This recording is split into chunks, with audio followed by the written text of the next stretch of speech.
இன்னைக்கு எக் பகோடா எப்படி செய்யறதுன்னு பார்க்கலாம். 4 முட்டையை வேக வச்சு தோல் எடுத்து வச்சிருக்கேன். 6 பெரிய வெங்காயத்தை நீல வாக்குல கட் பண்ணி வச்சிருக்கேன். 100 கிராம் அளவுக்கு கடலை மாவு, 50 கிராம் அளவுக்கு அரிசி மாவு, 1/2 டீஸ்பூன் அளவுக்கு தனி மிளகாய் தூள் சேர்த்துக்கலாம்.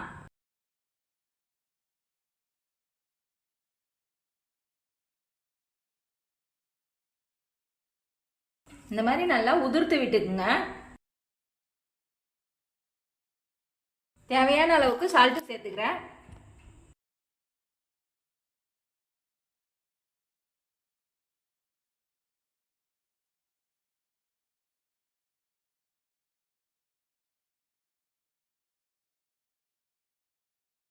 இப்போ கொஞ்சமா 1/4 டம்ளர் அளவுக்கு மட்டும் தண்ணி சேர்த்துக்கிறேன். அதிகமா சேர்த்துற தேவையில்ல.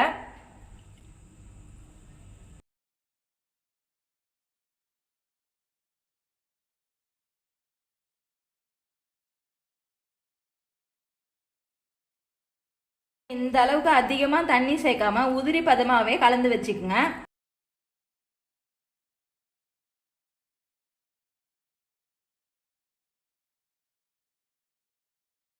மேலேயே கொஞ்சம் மிளகுத்தூளும் சால்ட்டும் சேர்த்துக்கலாம்.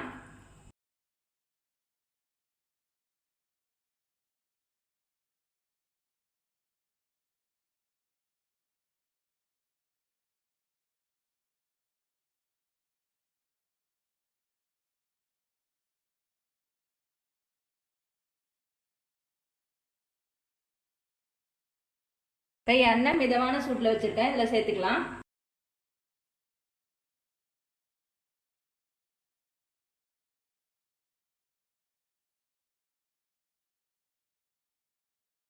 இந்த அளவு கோல்டன் ப்ரௌன் ஆன பிறகு எடுத்துடலாம்.